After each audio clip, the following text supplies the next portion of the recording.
How we usually start the podcast is what's your name? What do you do for a living? And how many kids do you have? What's up, Jason Kimball, based here in Salt Lake City, Utah, head of brand and a partner at a beard club for my day job. And then, my main full-time job, I'm a lucky father of two. I have a 15-year-old son and a 12-year-old daughter. Good for you. So, how did you even get into the beard club? Like, how did that look like for you? Oh man, beard club just came about.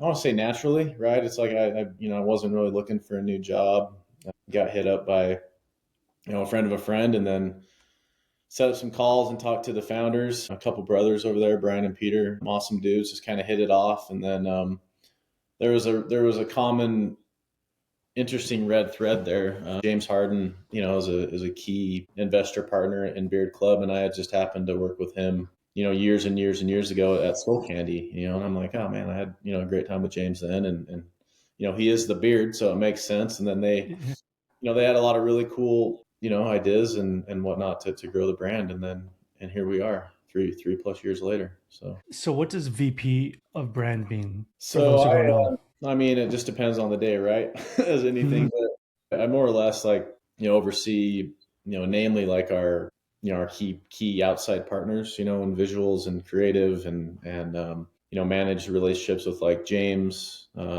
Justin Turner, joined and I came. saw that. JT's a legend and a really good dude and new dad, which is really awesome. So JT, then Dustin Lynch, country music star out of Nashville, another great guy. We have Kid Cudi. Yeah, then another one we'll be announcing here. This guy Juanes. He's like I'd call him like the Latin Elvis, like Oh another yeah. rad dad. Just insane. So we're diversifying our portfolio, but I oversee all those relationships and.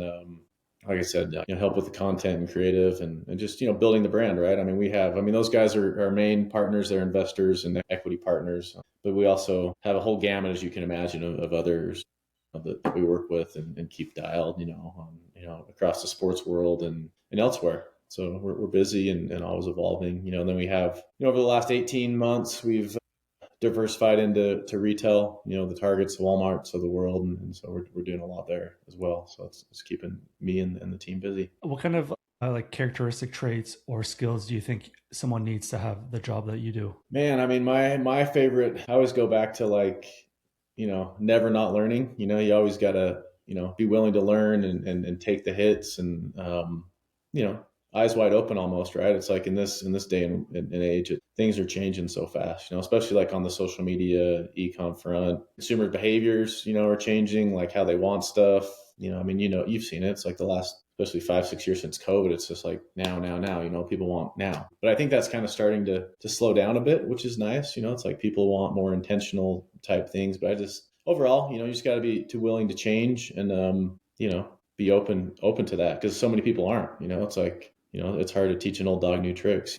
You can use that, but it's like I'm an old dog, but I think that's how I've been able to do what I've been able to do is I'm willing to change and adapt, and to me that's part of the fun, right? It's like you're always learning. It's not boring, it's like you have to, or it's adapt or die, as they say. Did you need like do you have an education background where that was useful? Yes and no. I mean, right? It's like the school of hard knocks. Yeah. I went to college. Started at college, lasted maybe 6 months, and to be honest, I was bored and just like man, I can learn a lot more, in the field and hands on. Because I didn't start in this world. I started back in I started in construction. I went to school for construction management. Was always fascinated with building things. Whether with your hands or just like the whole process of that. And I was lucky enough to get an opportunity there. I started as a laborer digging holes. It was my youth soccer coach owned a big commercial construction company, and I graduated high school early at 17. I don't know how because I was a horrible student. I was smart. Yeah. I just was always out like doing other things and like figuring out how to not go to school and do just enough to get by. But I was staying busy. I wasn't causing trouble. I was up in the mountains snowboarding or downtown riding around on my skateboard. Just out doing things. So, but yeah, I started in construction. Got with them. While I was doing that, I got an opportunity to take the accelerated construction management program through Brigham Young University out here, which is like basically like a 6 month like fire hose. Good luck. I'm like, I'll do that. And so they paid for me to do that. Finished, and then for doing, I was managing projects by then. So like I said, I started as laborer, worked my way up. It was kind of during the construction boom, so I just kind of like trial by fire, like, hey, you know this world, like, good luck. So I got thrown into the wolves. Started managing small like tenant improvement jobs, $100,000 job, $200,000 job here, and then next thing you know, I'm running a 50, $60 million government job out here. I loved it. I loved like the grind. I hate that word, but I love the grind. And I was young, and you have all these old head gnarly construction dudes that have been doing it for 20, 30, 40 years, and last thing they want is like some kid in a polo shirt with your logo on the shirt telling them what to do. So yeah, I did that, and then just kind of stumbled into to this world, like, which is, it's kind of crazy, but I think it makes sense. Good for you. You made it. Yeah, I did somewhat. We're always trying. I dropped out of college like 5, 6 times, so I totally get it. Yeah, I mean, it's not for everybody. Like, I'm like, and then funny enough, I actually ended up going and teaching a class at the University of Utah up here. So it's like, There you go. yeah. The Beard Club. Did they acquire it from somebody else? Yep. Yeah, they acquired it. Yeah, Because I think I know them. I think the guy's name was Chris Stoikos, I think so.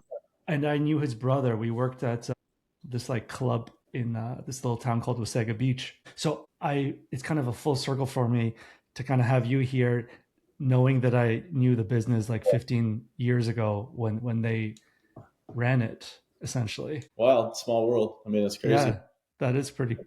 That is pretty crazy. You mentioned, having support from Kid Cudi, James Harden. As a small business, kind of looking at a business like yours, and obviously you don't have to give me the details.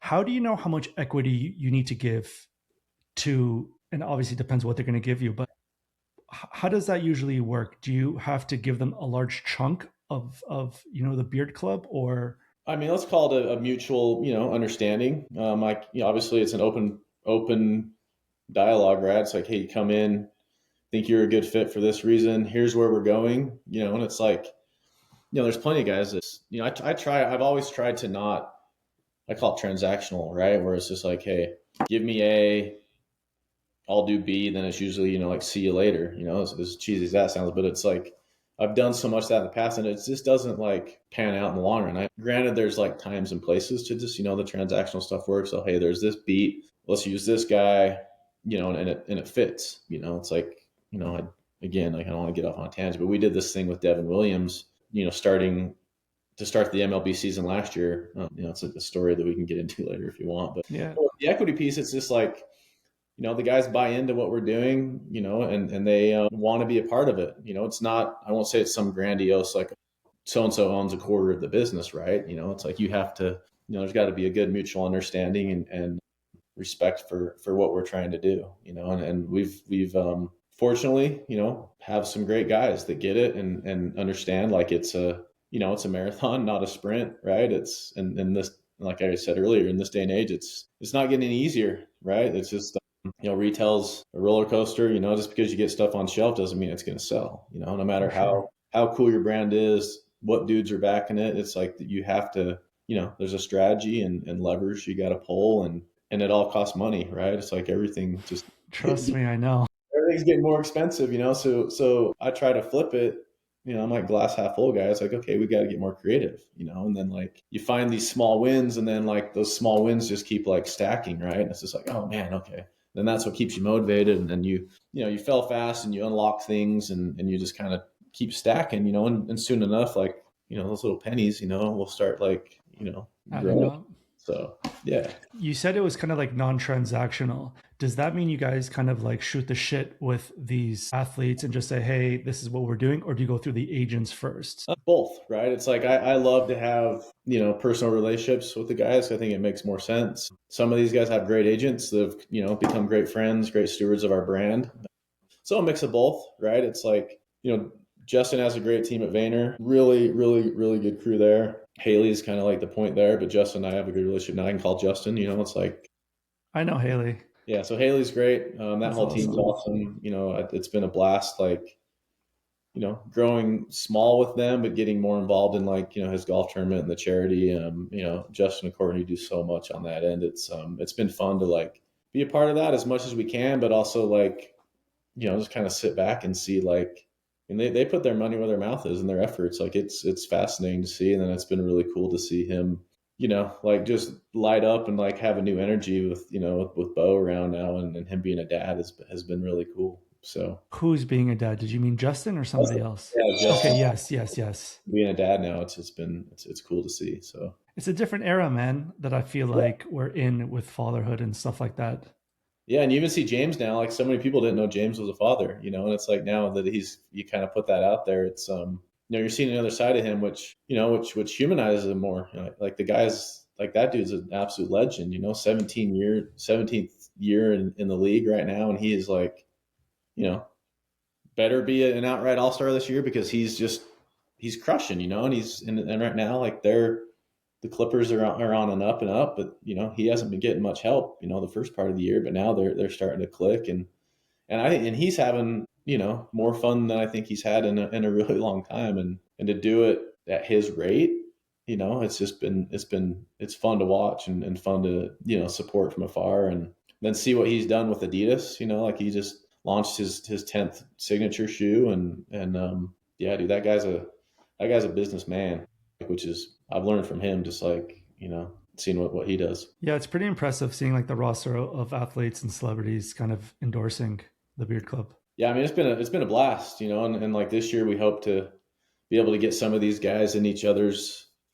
together, like, Dustin's evolving and doing so much on the music side, like, he's been in the country game for a long time, but he's been doing some really cool stuff in Vegas with his, club shows and whatnot, still touring a ton. Dudes in Mexico or Puerto Rico filming right now for, like, the Crash My Play deal they do. Just, like, he's done really, really good job, like, evolving and just, like, staying with the times and having a blast, and then he's got his own little, not little, they're Stay Country, he's got his own clothing and apparel brand, and he's got a really good crew there with, like, Clint and Danny, and some guys, like running the show over there, and they're doing pretty well, looks like, and they're growing, and doing some cool collabs, and again, it's like, I love, like, sitting back and just seeing, like, these guys do other things, and then how can we help? How can I help? I think we're all kind of, like, in the same boat, right? Just at different levels and areas. But it's like, if you really sit back and take the time and just kind of,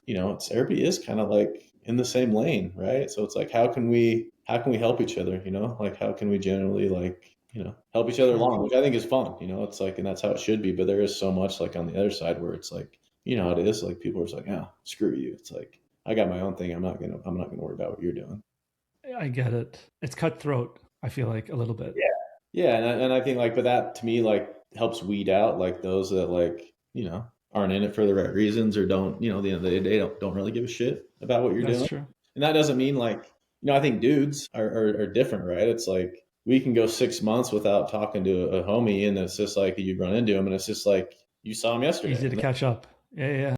it's like nothing, and I think, like, that's what's so great. Drives my wife nuts sometimes. She's like, oh, you haven't even seen him for 6 months. I'm like, yeah, but it's just like, we're good. It's like, we don't always have to be hanging out. It's like, we all got our lives. We're dads, we got work, we got running kids to baseball and dance and golf, and I think, like, that's the joy of it, right? But it's like, it also makes you, like, want to be, do more of it, right? But It's like once you do it, you remember how much fun it is hanging out with your friends. That's yeah, how I feel, at least. yeah, yeah, and I mountain, like, my kind of getaway and escape is, I mountain bike a lot out here. Luckily, it caught the bug a lot the last, like, few months, because, like I said, it hasn't been snowing here. But and I ride with, I got my buddy DL. He and I are, like, the same age, but we ride with, like, these kids, as we call them. They're, like, in their 30s, and just absolutely rip, and kind of, I think, help us, stay young. And I got a lot of these kids that call me Gramps, and like, all my son's friends call me Unk, which is like, I love it. To me, it's like a sign of, like, you know, not necessarily I'm a cool dad, but it's just like, oh, I can hang with Jason, it's like, but it's like, that stuff kind of, like, helps me, stay younger, motivates me. But, like, again, to see, like the dudes I mountain bike with, it's like, some have become, like, fathers, and then like to hear them though, like say, hey, like I look up to you a bit. Like it's cool to see like what you've done raising your kids, and it's like, and you're still doing this at your age. I'm like, whoa, whoa, whoa! I'm not like 80 years old, This Like, age, yeah. but it does like, again, the more I like slow down, and I'm really slowed down right now because like I actually had a pretty nasty crash like this the Sunday before Christmas, so I'm like Oh, damn. on the Sorry, down man. and out right now. But it's cool, It's like, oh man, it's like, it's rad to hear. It means you are actually like, doing something and it's intentional without like, having to force it, right? It's like kind of always just been me and done me, and it's like, not everybody likes it, but it's like I think the people that matter the most like get it, which I think is, rubbing off on my son. I mean, he's 15 years old now. I'm sophomore in high school, playing high school baseball, going through that whole, show. I mean, it's crazy. It's so much work, but it's fun to see him just like, he's all in, I mean, he's 4.0 student, like making it happen, honors AP. He was always like, he's a slow grower, but he's now like getting there, he's getting big, and he's catching up to everybody now. And it's fun to just sit back and just, let him do his thing. And I'll support him however I can. But, he, you think like, as a dad, it's just like, oh man, am I doing things right? Am I like,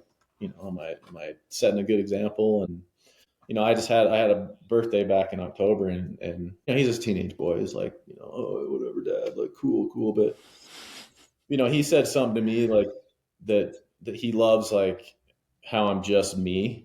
Like he's like, I love how you just be you. He's like, like I want to be like that. He's like that like has helped me build my confidence. He's like, you just do you, and he's like, you just do your own thing, and not in a way where it's like, screw everybody else, but it's just Free like, for all, yeah. yeah, it's like I just, stick to my guns, and it's like I am who I am, and I'm, you know, it works. So what kind of parenting style do you have to prepare your son to be like successful in regards to where he is now? I mean, as you know, it's like you never know, right? It's like when you have your first, you go in and you're just like, I remember us like going to every like prenatal class and reading a million books and asking everybody this and that, and like, and you're just like holy shit, like I'm gonna be a dad, and it's crazy. I'll admit, like back in the day, like I thought I never wanted to be a dad. I was kind of like selfish, and I always want to like keep traveling and doing whatever and working and be married and like, but I can't even imagine not. It's like Wow. I always say like my kids, have saved my life. Like in essence, right? It's like I can't imagine, not being a dad, right?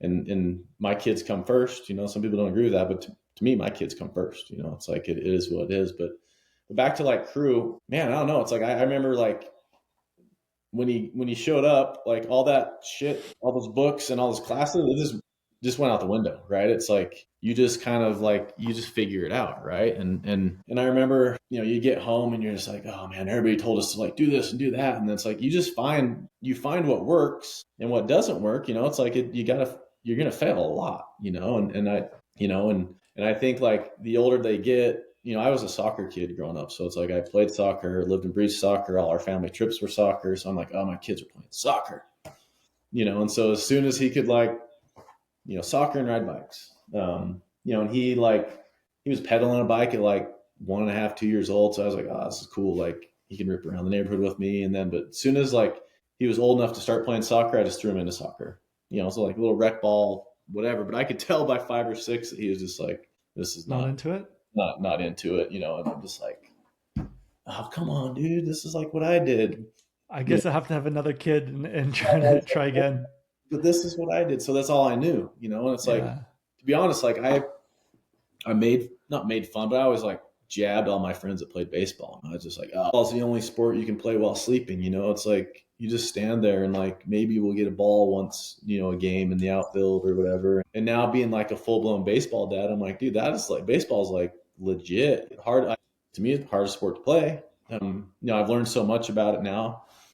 But with back to like my point is like you just kind of like you got to bob and weave and like give them guardrails, but just let them figure it out, because I think like, you can like helicopter dad parent, but in my opinion, like the older they get, I think that's that's not going to do them any good, right? Because it's like they don't learn how to like deal with hard things. It's hard to not spoil your kids, like, let's be honest. Like, but there's, again, it's like you got to let them fail, you got to let them figure shit out. Because I've just seen too many parents where it's just like, it's like hand holding all the way until they leave the house, and then it's like they leave and it's just like you're so stressed because you never let them like figure shit out, so you're stressed, and then they don't know what to do. It's like, That's fair.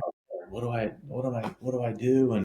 And so I just kind of, we finally got to the point where we just let him like, just, hey, I want to do this. I mean, it was, granted, he was 7, 8, years old or whatever, but I'll never forget, he was going on 10 years old, and he's like, Dad, I want to play baseball. And I was like, okay, I got some gloves in the garage. Let's go play catch. He's like, no, I want to get on a team. And by then he was like, he'd moved on from soccer. He was playing some flag football and basketball and, like doing kid stuff. And then he makes, he goes, and my wife, being a good mother, like, it's like the fall season or whatever was already started or going to start. She calls the rec league. They're like, oh, our team's full. And she's like, well, if somebody drops out, let us know. And my kid wants to play. And then like 2 days later, we get a call, and they're like, oh, here's the coach, practices today. Cool.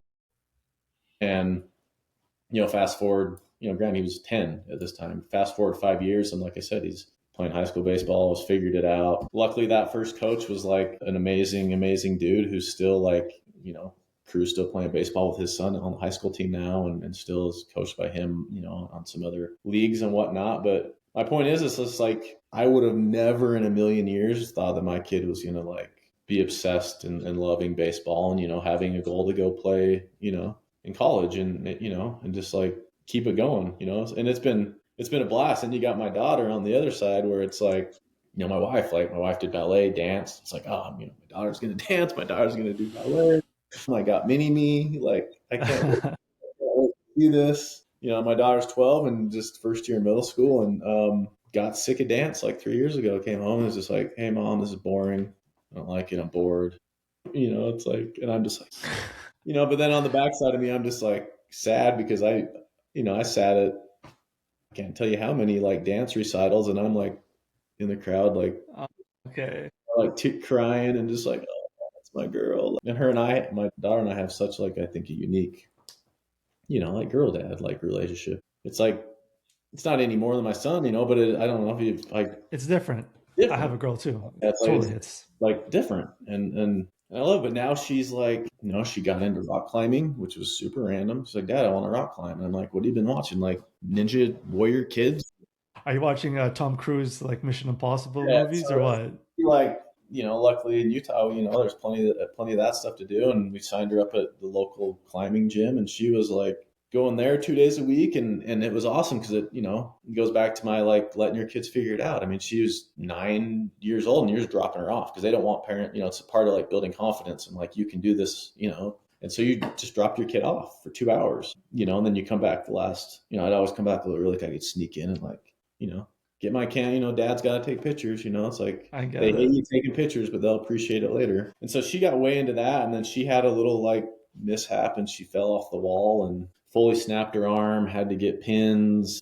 Ouch. It was, pretty scary. But she's, it's been a few years now, and she's come back from that. She doesn't climb anymore, but she's a ripping tumbler, just like flip after flip after flip, and like has just, fully came back from that. And so like, I think part of that is her just like, climbing and going through that and figuring out like, oh, I don't want to do dance. Climbing's hard. And she's so little and like, she's super strong, it's like, and she is just like, she's my little adventure buddy. She's not afraid of anything. It's like, hey, That's cool. let's go do this. And she's like, all right, let's go. And her and I will just rip out and go, on a hike or do whatever. But I think like she learned a lot from that and a lot from that accident. Like, oh, hey, I came back from this and now I'm just like, she's a ripping tumbler. Like, she doesn't compete because she just competes against herself. She's just like, oh, hi, Dad, I moved up a level. Hey, I can do this trick now. I can do this trick now. I can do this trick now. And then, on the other side of things, like last year, she came to me kind of like how Crew did with baseball. She's like, I want to golf. I was like, oh man, shit. Now I'm gonna have like a kid in like the two most frustrating, hardest sports. Both like trying to hit a little white ball. Yeah. But I was stoked because like that's what I did with my dad. I grew up golfing with my dad. That's like where some of my best memories are. Lost my dad. It's been it'll be 20 years this year. Wow. Like those are like some of my best memories, golfing with my dad. It's like every weekend. It's just 'cause that's like a lifelong game, right? It's like you can always play golf. Heaven forbid, like you can still use your arms and everything. But when she gets into something, she gets like crazy competitive. And so she's got like a coach during the spring and summer that she goes to a couple times a week, and she's like, then her and I will go like every Friday afternoon and just go play a little like par 3 course, and she gets so mad, dude, like so Oh yeah. competitive and so pissed off, and That's it's fun. and I I love like it. that. And Yeah, I'll just yeah. and I'll laugh, and she'll just be like, "Shut up, Dad," and then I'm like, listen, all it takes is one shot, like one good shot from around, and you will want to come back. And then sure enough, it's like she'll warm up and she'll get like one shot, and then you can just see like she just lights up. It's like, oh man, hey, I figured it out. And so like they're doing these sports and their activities, and it's just like, and that to me is like goes back to me. It's like they find their lane. It's like whether you like. I think a lot of parents do. They're just like, no, my kid's doing this, and that works for some. And that's how I was. I was, oh yeah, you put your kids in what what you know. It's like, oh, you want to do stuff you want your kids doing stuff you do, so then you can do stuff all the time together. And it's like in a perfect world, yeah. I mean, I'd love it. I'd love with like my wife and all my kids like ripped up mountain bikes, and we could just go, rip all this. It's not how it works. So I mean, it's been fun, and it's still forever. Every day is a different adventure, and my kids are my everything. It's been amazing. Then trying to balance that with the work life is again, doing this a long time. I think you've learned like how to do it, I guess. Because that was going to be my next question. How do you balance work life and fatherhood? Again, like I went, man, before I had kids, there were days where there were years. Like there was a time where I worked at Microsoft for like 5 years while I was doing some other things. I had a snowboard boot brand. I was working with a snowboard brand called Sessions, like one of the OG, like greatest legit, brands there were in that space. Had a lot of Canadians on that crew, which was a blast. And at Microsoft, though, we were building a snowboard video game called Amped, and we were basically chasing winter. So it's like, okay, winter's in North America, we'll go film. And what we did, we remade all the resorts right in the game, to our best of our abilities, and the team did an amazing job. But we were chasing, so it was like U.S., Canada, Chile, Argentina in the summer, Voyage in France, Austria, Switzerland.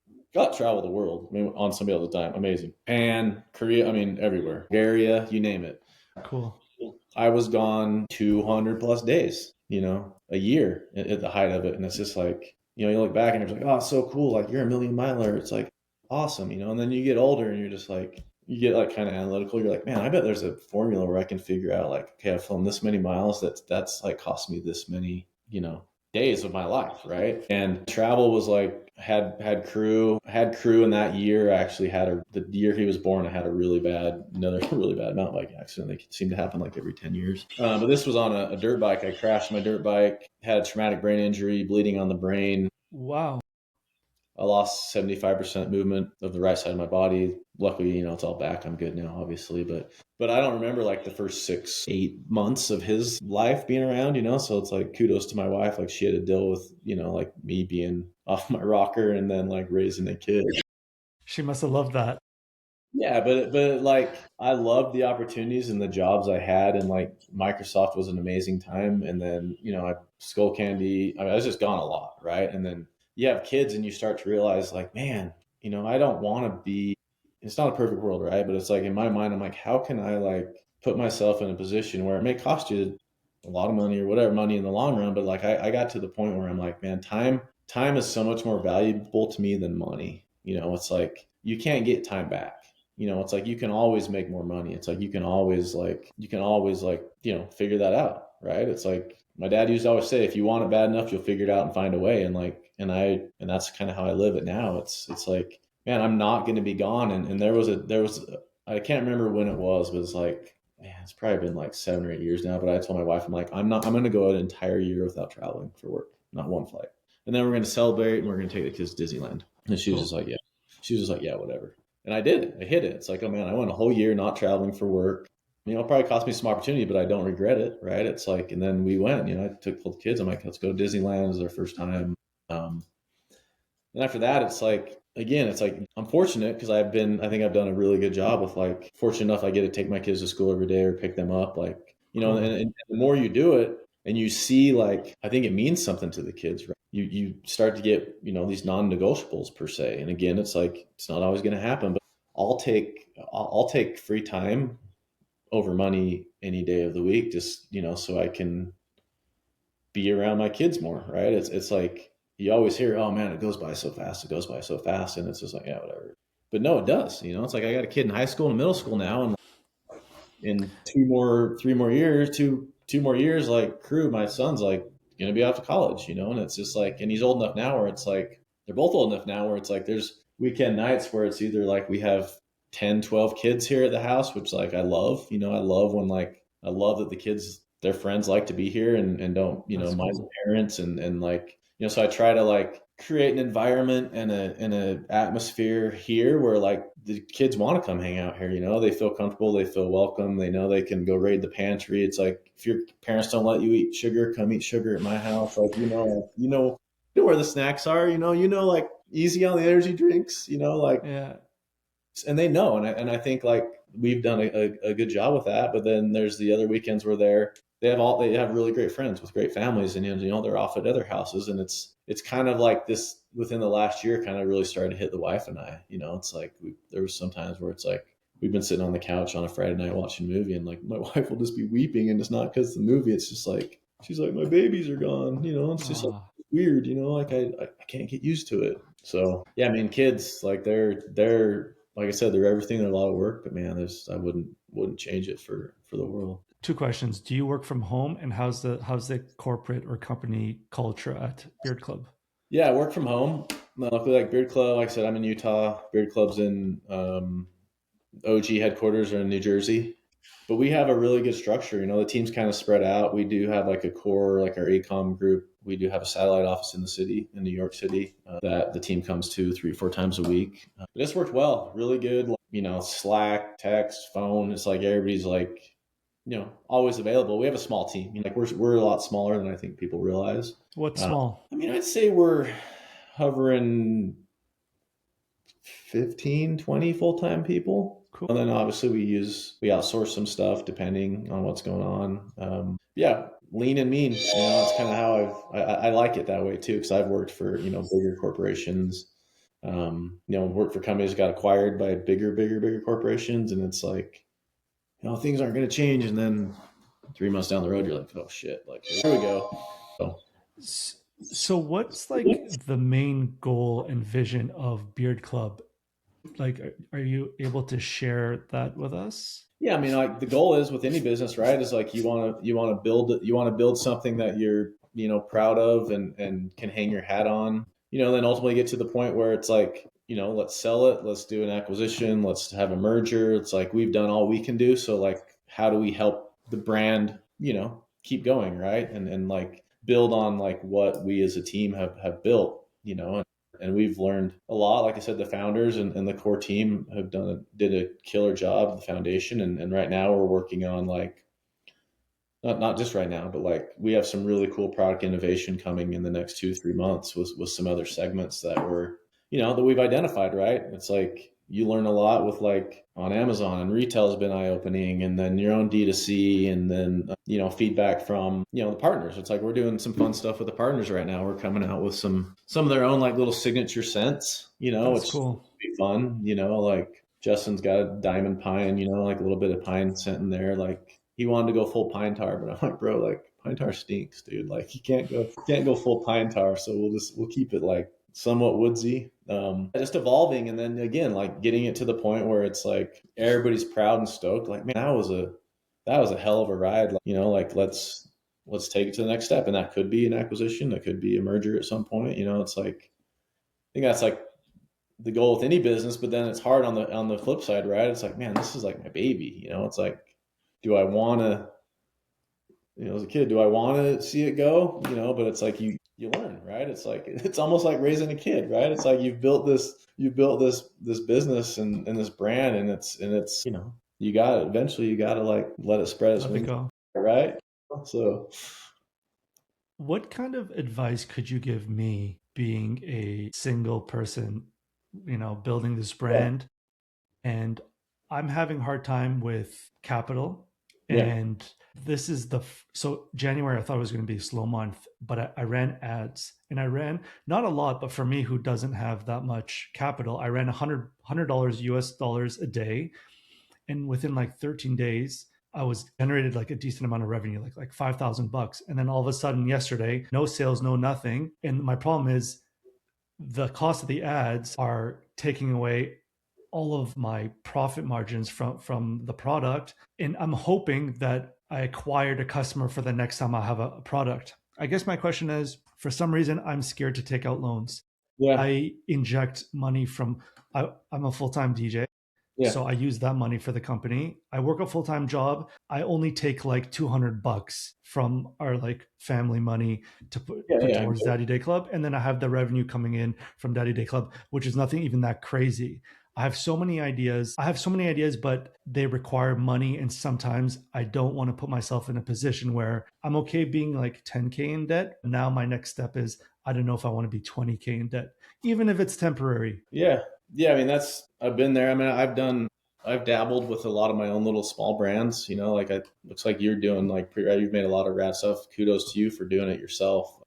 Man, that's like, you're at that threshold, right? Where it's like, you got to be responsible as a parent. It's like, hey, we only have this amount of money coming in, but I also want to do this. So that's where, and I'll use an analogy. It's like, I've been a part of brands where to me, there's this like 40, when brands hit, this may sound a little ridiculous, but when brands seem to hit like 40 or 50 million, it's either like they're good there and they stay there, but it's the same as what I'm going to get at to your point is like, you either like comfortable and you stay there and like, okay, well, this is good. We know we're going to stay here. But if you bring in a whole injection of cash, whether that's loans, outside, whatever, the odds of you making it to like, 100 million plus is pretty good. But it's like, at what cost, right? It's like, okay, I'm going to go get a bridge loan at 20 points, or I'm going to bring in investment and lose ownership. It's like, I think it's same for like a small business, right? It's like, man, do I want to go to the bank and get and take out a loan, which is like, that's a gamble, right? But you have to decide like,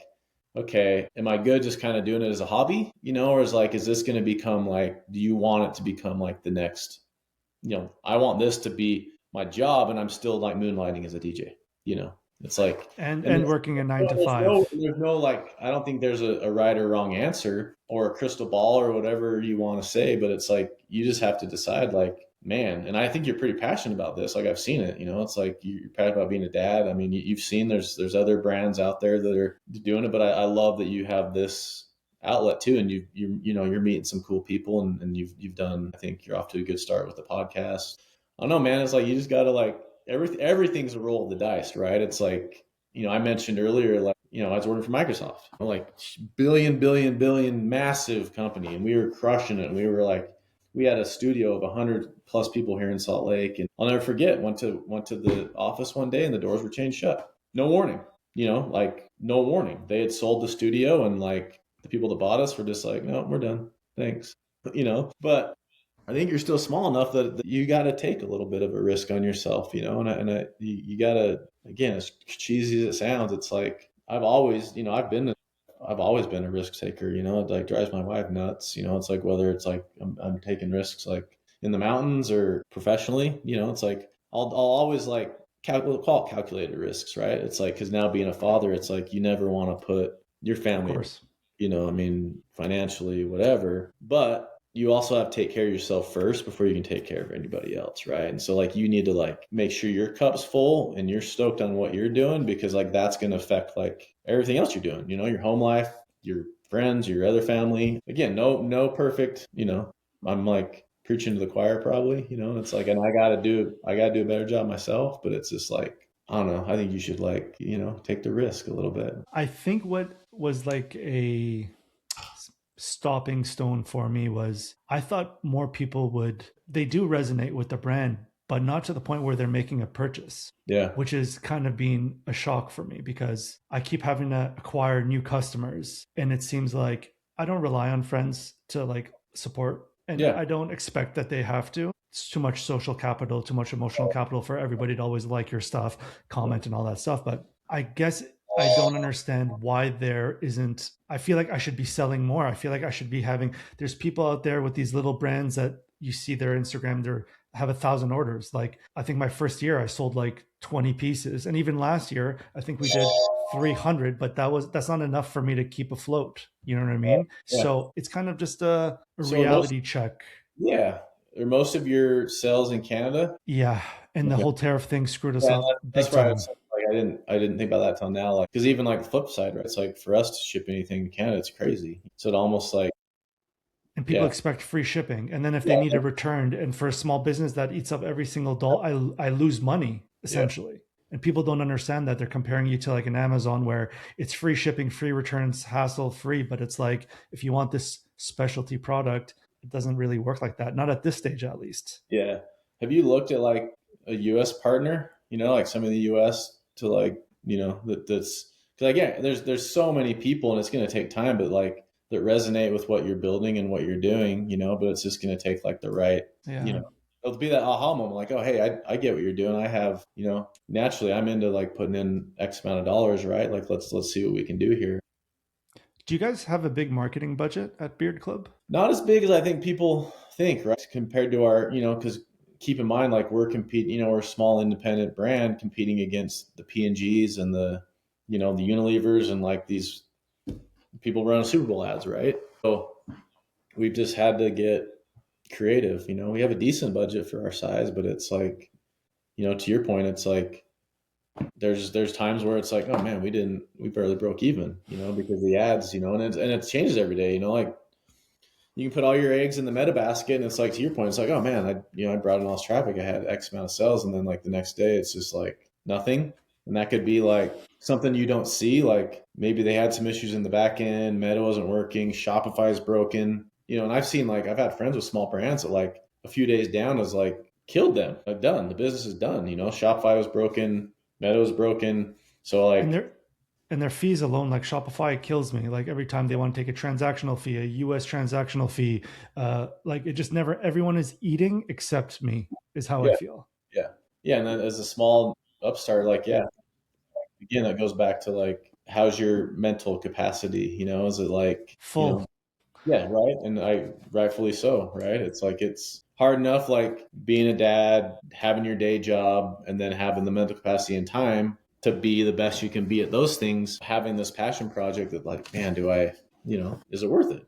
And again, like I'll say, like, maybe you just keep doing the podcast and like do a few pieces here and there where it's like, and then let that slow build, right? Because then maybe something will hit there. And you're still, I think, like using this platform to like talk about this, because I think it's great, because it's like the more I think dudes and dads can talk about like, hey, it's cool being a dad, and it's like it's cool, like just being a dad is cool, and it's like I think the more people talk about it, the better it is, right? So And that's my backup plan, exactly like you said. And I said it was going to be this year where I would just lay off the merch, but my mind has some screws loose because I have these cool designs and I believe in it and I know it's going to work. And then slowly, we are doing a lot better. But yeah, it's like to your point, 1 plus 1 is not equaling 2.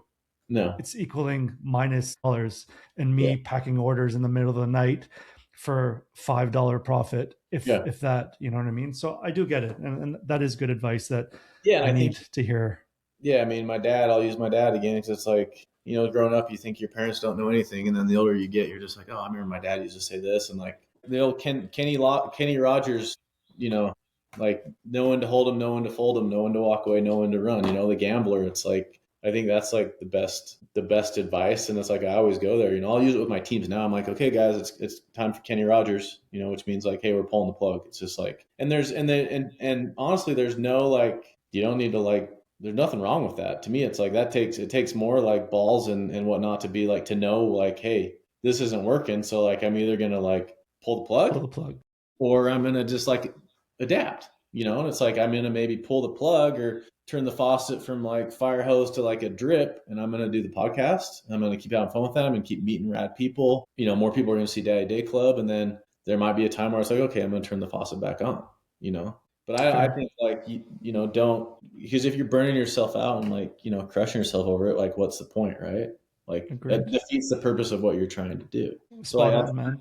advice is like know when to fold them. It's like, and there's nothing wrong with that. It's like own your decision. It's like I always say, like if the good outweighs the bad, then you're winning. And it's just like that's kind of how I try to let the world's not perfect, life's not perfect, but again, you got to take care of yourself first. And if you're just like crushing yourself over it and you're just stressing, then it's like, nah, dude, just turn it down a little bit. Like, keep it going, but just turn it down, right? Like nothing wrong with that. That's true. Yeah, I get it. I get it. I think we're in a different era where we compare ourselves to other brands and we expect, things to happen now. Like I looked at Fanatics, but when I Googled them, they've existed for I think a couple decades. Yep. So why are you comparing yourself to Fanatics? I guess I was hoping for a Taylor Swift effect where they saw like, Daddy Day Club, they saw the merch and they're like, I want it, but it's actually not like that. Yeah. No, as they say, I mean, I love quotes. Like comparison is the thief of joy. I heard that one too. And it's like even with big brands, like at Skull Candy, I'll never forget. Like we had our thing. We were just selling cheap headphones. People loved them, and then it's like Beats came out. And we're like, oh, we got to go make the $300 pair of high definition headphones. And we spent all this money and all this time and made these killer mixed master mic headphones and had all these cool collabs, but our customer wasn't buying them because that's not they wanted the. So what I'm getting at is you're always, even the bigger you get, people still compare. It's like at Jaybird, we were always comparing ourselves to Apple, oh, the AirPods, it's like, no, you just gotta like, it's kind of like as a person, it's like what my kid says, it's like, be you, I love that you're just you.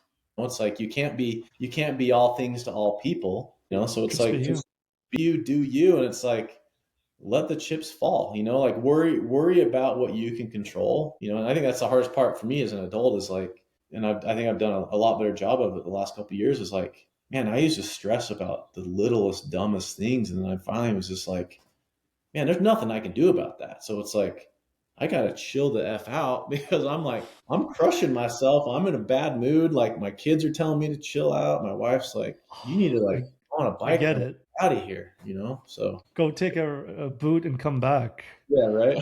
How important do you think it is to stick with your gut in terms of your audience? For example, like our shirts are not cheap. Like Canadian, like this one specifically, it's 5-color print. We were selling it for $85 with shipping. And I keep telling myself, if my audience, my followers are not the $85, I don't really want to pivot and become the $50 brand. How important is it to stick to your guns and just wait until they come or try to acquire them? I mean, I think you need to like listen to like the market, right? You don't Okay. want to like, I'll use the analogy or example of like, I mean, you've seen it. It's like going into the holidays, right? It's like, it seemed like every brand in the world was 30% off, and then 40% off, and then 50% off. The big dogs, Nike, Adidas, everybody was, right? But once you do that, you like form a habit, right? Not only for the brand, but for the consumer. And then the consumer will just wait, like, oh no, it's like I'm gonna wait because I know they're gonna go on sale. Exactly.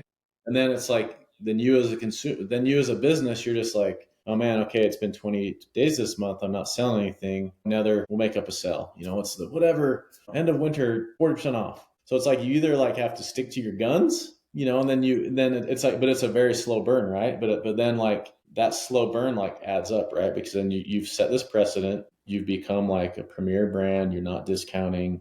Nobody's going to wait around for the discounts. And I think there's ways around it, right? You can get creative, like, oh, gift with purchase, BOGO. But also on the flip side, I think it's an opportunity. You're still small enough to like test, with like, I don't want to call it cheaper. It's Yeah. like, it's a more economical option, because you're building a platform that like I think that should and does resonate with like, Everyday dad. yeah, every day, which is like, you're going to want somebody that people are going to want a $20 shirt. Oh, it's like $20, but they want to buy it and not discounting, like, because your designs are awesome and the quality looks amazing. Like, they're doing it because like they love the movement. I think, the Got it. movement, the movement and the message first, and then the product second. Right. I mean, I think that's why like people are proud, and it's like, I don't think they're going to put as much into, it has to be, the highest quality. It doesn't mean your stuff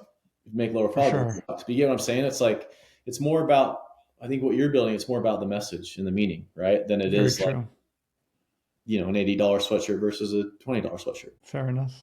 And I'm like you, I like I like nice things, you know, but it's, Yeah, I think it's because I see people spending $3,000 on World Series tickets, $2,000 on Taylor Swift, $15 on a Starbucks, and I'm like, those are all very temporary, and it's gone after that. Yeah, you have the memories, it's all about the experience, experience. Yeah, right? I guess you're And it's right. like something that they feel like, I mean, me with the holy grail of a brand, right? I always use this analogy, and I apologize for always using something like this, but like, you've made it and you're doing it right when people feel like they're a part of something greater, That's you cool. know? And like at Skull Candy, it was perfect for us. Like we knew we hit it when like we'd go to these events and you would offer a kid like our ugly deformed skull sticker or $100 pair of headphones. Kids were taking the stickers 90% of the time because like, dude, I'm a part of this. I'm gonna go That's slap it on my cool. car, on my notebook, on my freaking water bottle, you know? So it's like, and that's what I think you have with this platform. It's right. It's like, you know, it's like, hey, I want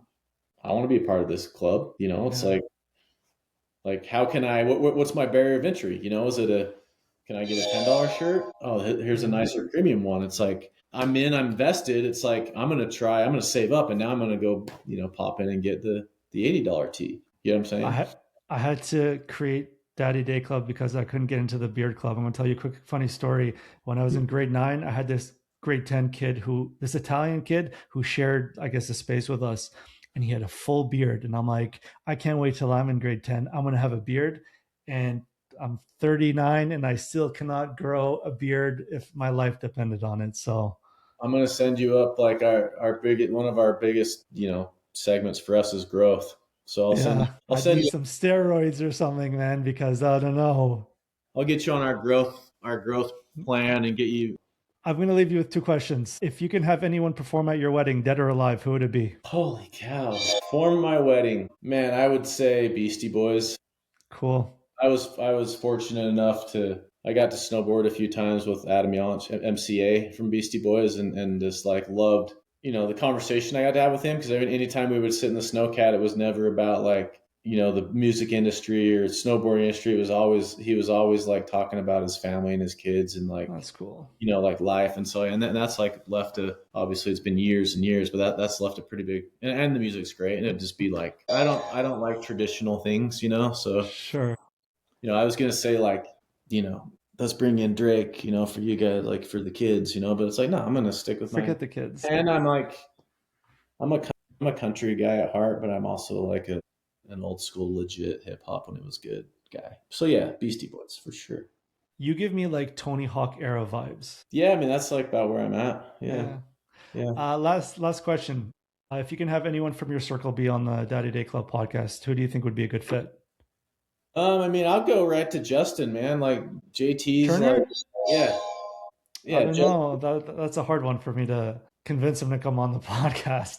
I mean, him and like, because Courtney's got his wife's got a little podcast. Podcast. Yeah, I know. I've seen it. I think he respects that hustle, and Justin's just he's fun to talk to. He's got a good perspective on so many things. I think it'd be Cool. amazing to have him like as a new dad, you know, and like, and he's, you know, he's been around and he's an awesome dude. It's like it's funny that I'll leave you with this. My son was hitting with this guy. His name's Chris Shelton. So he was like he played in the MLB years and years ago. Him and Justin were teammates. I think it was like on the Tigers when they were like first or second year. They're in minor league. So I don't even know, dude. This is probably a long time ago. But anyways, he's a college coach out here, and my son goes to him every once in a while for hitting. And it's like 3 weeks ago, and he was like, "Oh, your son said that you work with Beard Club," and it's like Justin's a part of that. And then he told me the story, like, "Oh, me and Justin were teammates for like 3 months." And I'm like, here, I'm gonna take a picture of you and my kid. I'm gonna send it to him, and I'm like, I guarantee you, he will know who you are and remember you. And he's like, "Oh, no way." Sure enough, dude. Within like 5 minutes, Justin's like, "Is that Chris Shelton?" And I was like, "Yep." You know, and I was like, That's cool. kind of guy he is. You know, it's like he's a big timer, Dodger legend.